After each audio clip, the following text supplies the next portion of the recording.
Bonsoir Fougas et bonsoir Yann. Bonsoir Tango, bonsoir Fougas. Et bonsoir à tous nos spectateurs, téléspectateurs ou vidéastes, je ne connais pas le terme précis pour Twitch, les Twitchers peut-être. Donc à nos amis Twitchers, fans de meetings aériens, nous sommes heureux de vous accueillir pour ce nouveau meeting en direct live depuis les pistes virtuelles de la Ferté-Alais. Et nous avons pris place, Yann et moi, pour notre premier commentaire à bord de triplan, biplan ou monoplan de la Première Guerre mondiale, depuis lesquels nous allons faire ce premier commentaire en direct live tout en pilotant. Alors voici que les premiers avions se mettent en vol et que moi-même je viens de décoller à bord de mon triplan Baron Rouge, suivi de Yann juste derrière.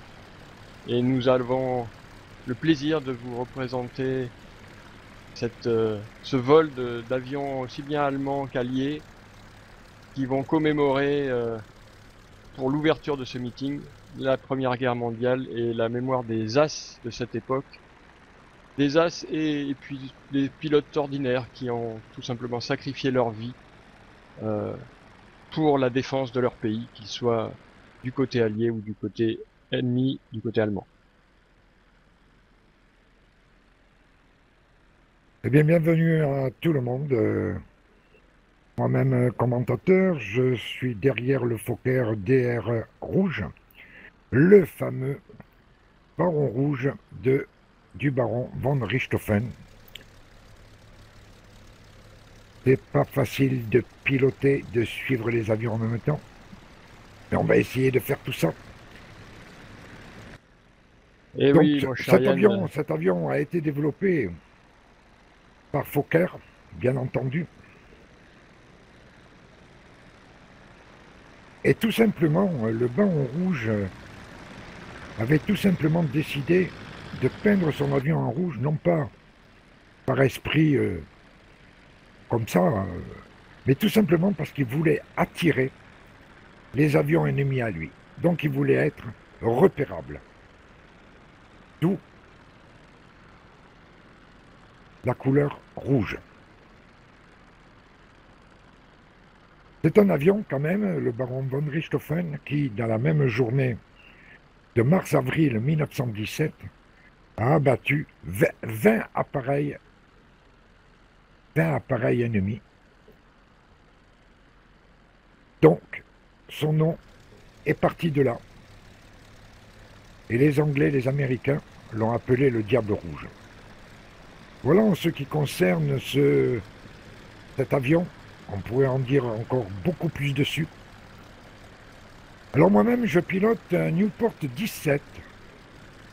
Le Newport 17 a été développé par Gustave Delage de la société Newport. Et il a été mis en service en mars 1916. C'était un très très bon appareil. Très très bon appareil. Vous comprendrez après pourquoi, parce que je vais revenir notamment sur le Newport 16. Mais il y a eu des as sur cet avion, sur ce Newport. On parlait du baron von Richthofen. Mais sur ce Newport 17, il y a eu Albert Roll. Il y a eu également Billy Bishop, qui était un Canadien et qui a reçu la Victoria Cross à bord de cet appareil pour son combat. Et peut-être le plus connu de nous tous, qui n'a pas entendu parler de Georges Guinemer. Il volait à bord de cet avion. Et lui aussi, il a eu de très nombreuses victoires à bord de cet appareil. Revenons un peu à tous nos avions qui volent à l'heure actuelle. Nous avons un Siemens également. Le Siemens D5, qui était la copie du Newport 16. Les Allemands, quand ils ont vu ce Newport 16 évoluer, sa capacité au combat, a demandé à ce que, tout simplement, on refasse le même. Et les Allemands ne se sont pas gênés, ils ont pris tout simplement un Newport 16 et ils l'ont copié de A jusqu'à Z. Ok. Les combats aériens à cette époque se faisaient au pistolet, à la carabine et à la fin à la mitrailleuse. Le premier combat aérien a été réalisé avec un voisin, un avion qui était bien antérieur de ça, puisque je vous parle du 5 octobre 1914. Un voisin était un avion qui était en dessous un peu, qui était bien avant, avec 4 trains d'atterrissage. Oui, mon cher Yann, je vous interromps dans ce petit commentaire pour vous signaler que nous survolons actuellement au roulage l'avion qui fera sa démonstration en vol juste après nous, le fameux D520 de Wattin. Ah, quel avion merveilleux de l'armée française, le seul avion de l'armée française.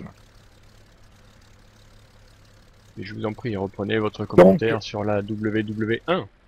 Donc, ce premier combat a été remporté sur un voisin qui a tout simplement abattu un aviatique.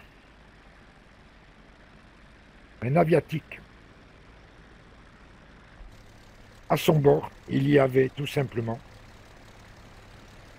le pilote Joseph Frank et son mécano Keno. Et ils ont abattu l'aviatique au bout de 47 cartouches de fusil. Mon cher Yann, mon pilote m'indique que nous allons quitter la formation pour nous poser les premiers pour pouvoir prendre notre poste de commentateur officiel du meeting dans notre cabine. Et donc, j'ai rompu la formation pour aller me poser. Je pense que vous pourrez me suivre dans quelques instants. Ok. Eh bien, je romps la formation et je vais te suivre, Tango, pas de problème. On va aller se poser. Ça va faire drôle quand même, un DR1 à côté d'un Newport qui se sont battus pendant la dernière guerre, pendant la première guerre. Oui, c'est la magie de la reconstitution et la beauté de la reconstitution, la fraternité des pilotes après les combats, après les guerres, une seule passion, l'aviation, qui nous réunit tous, qu'elle soit réelle ou virtuelle. Mais déjà à cette époque, c'était des combats chevaleresques. Honneur, fair play, courage. Voilà quelles étaient les devises à cette époque-là de ces pilotes valeureux.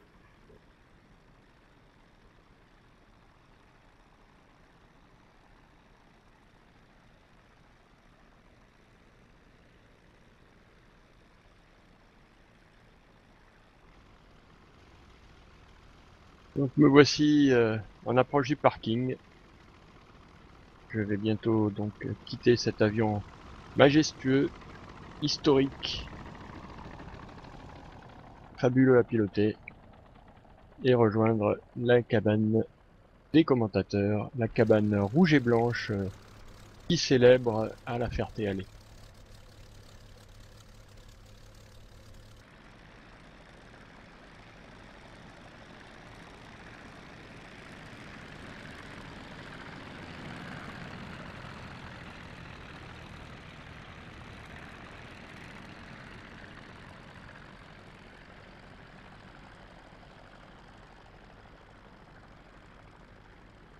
Alors que nous voyons à l'écran maintenant le dernier passage de cette patrouille multiple, précédée par un des avions de l'AJBS et de cet équipage, de ce groupe d'avions que la JBS a choisi de mettre en place pour permettre au public de voler à bord d'avions de cette époque.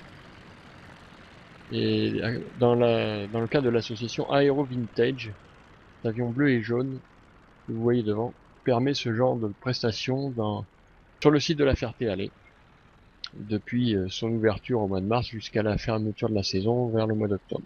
et en particulier bien sûr aux alentours du week-end de la Pentecôte. Ça, je parle bien du réel, puisqu'en virtuel vous pouvez piloter cet avion dès lors que vous avez notre petit mode spécifique VFA. Voilà la démonstration donc de la WW1 qui va se terminer par un atterrissage quasi simultané de tous les appareils. Et tandis que le pilote du D522 Wattin, notre ami Elagnon, est en train de se concentrer pour sa démonstration.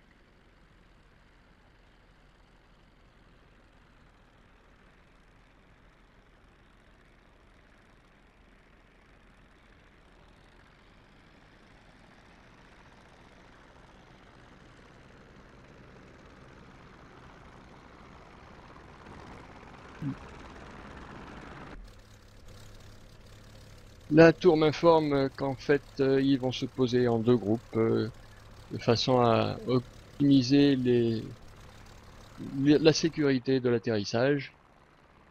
Comme on peut le voir à l'écran, donc 3 avions se sont posés, sans parler de ceux qui s'étaient déjà posés juste avant. Et les derniers font encore un tour d'honneur pour ensuite rejoindre eux-mêmes le sol herbeux de la Ferté-Alais.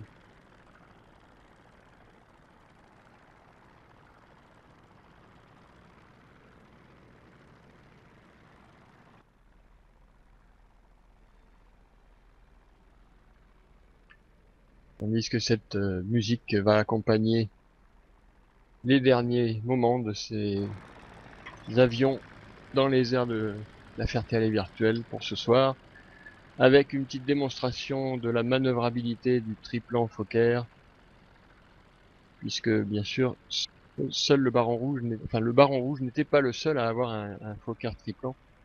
Il y en eut de très nombreux de produits et de pilotés par d'autres pilotes, parfois aussi valeureux ou aussi avec autant de réussite que le Baron Rouge, mais c'est vrai que le Baron Rouge s'est fait une réputation qui surpasse toutes les autres.